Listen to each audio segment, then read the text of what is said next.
Hey, welcome back to the OEW podcast for all your pop culture needs. Today's Movie Monday, and on the actual set of Horse Race, we're accompanied by the Miss Ava Rogers, one of the directors, and her chocolate milk. Now, the overarching question we're trying to understand is how your film uses or challenges social conventions and how it represents social groups or issues. And it's such a big, loaded question, I thought maybe it'd be easier to break it up. So first, I wanted to know what kind of planning went into thinking for representation for a film like this. Yeah, when planning out the film we wanted to make, we chose other dramas that we wanted to draw inspiration from, really dug deep into those kind of conventions to see what we wanted to put into our own film. For example, we had Little Miss Sunshine, this dysfunctional family drowning in their own issues and really with no one to turn to for help. So here in our film, these siblings have their own problems, whether it be self-image or just their greed in general, etc., and they'll be forever blocked by their pride and have no one to turn to, no matter how many similarities those characters or siblings may share. They were raised to be cruel by Clifton Hawthorne, to be competitive, essentially take whatever it took to win, to get power, no matter who stood in your way.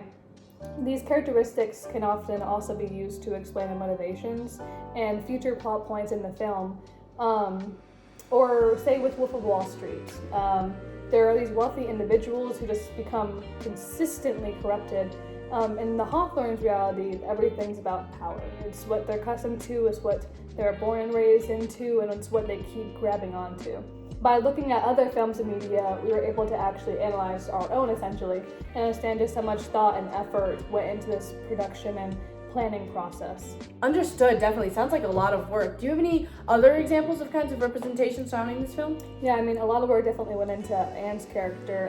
As the only female in this group, meaning her brothers and her father, we want her to have her own strength and kind of stand equal, if not stronger than them. Unfortunately, as a more traditional man, her father actually named her Anne to kind of keep her in that place.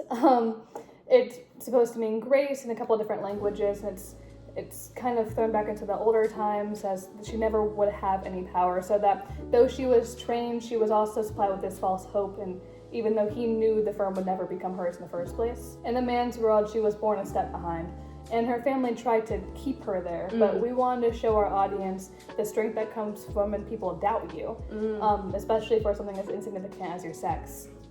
She has never been taken seriously, and while her character challenges these standards to represent this strong, independent woman, her situation actually does not. We wanted to make her a bit more complex, so we changed her environment a bit. For example, she's in a more of like a marriage of convenience, so that it's not because of love, but it's rather for the support of the public eye. As unfortunately, women tend to be regarded as stronger when there's a man next to them. So while her husband wants a divorce, Anne actually refuses multiple times because she understands how to play this game and that she won't eventually be able to get past her brothers and take her father's position over if she is not standing next to a man. So it's unfortunate, but in the business world it happens to be true. Absolutely, yeah. And with how much planning went into Anne, I was wondering how the other characters were developed as well.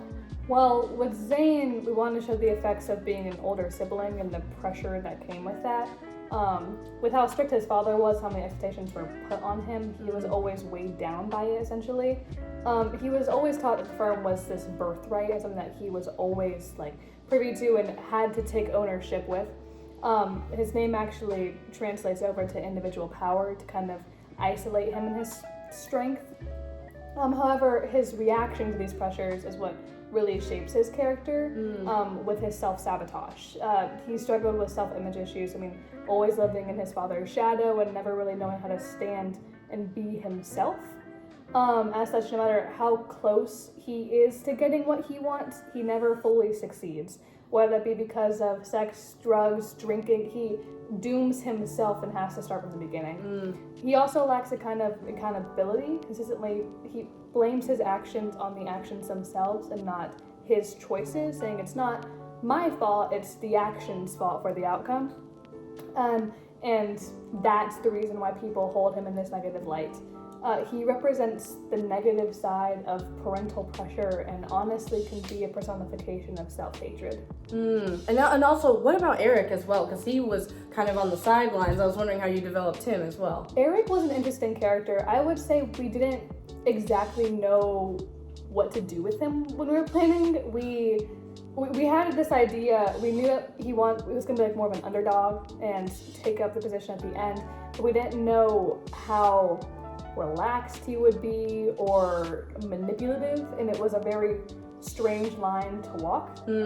But essentially, he's a victim of the middle child syndrome, with his father always looking just right past him. And he was always meant to kind of appear kind, at least in comparison to the rest of his family, from like to the public eye, and a peacekeeper in a way.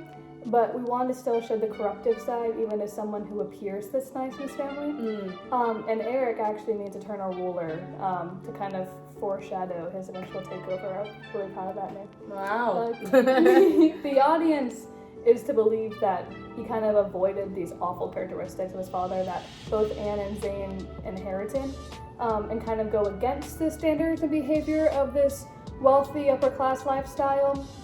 Yet in the end, he goes and just follows right through with them, showing his selfish, plotting, manipulative ways, if not more so than the rest of his family.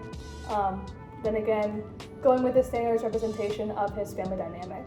Wow. Well, thank you so much for your time and input. After all this information, I'll definitely rewatch it with a new perspective. And as for those who haven't seen it yet, Horse Race is now available on every streaming platform, so please be sure to check it out. Thank you, Ms. Rogers, for allowing us to get access back to the set and to talk about this film with you. Oh, thank you for having me. I love this set with my whole heart. A bunch of planning went into it, and I truly appreciate everyone's support. Please watch Horse Race if you haven't already. Go stream!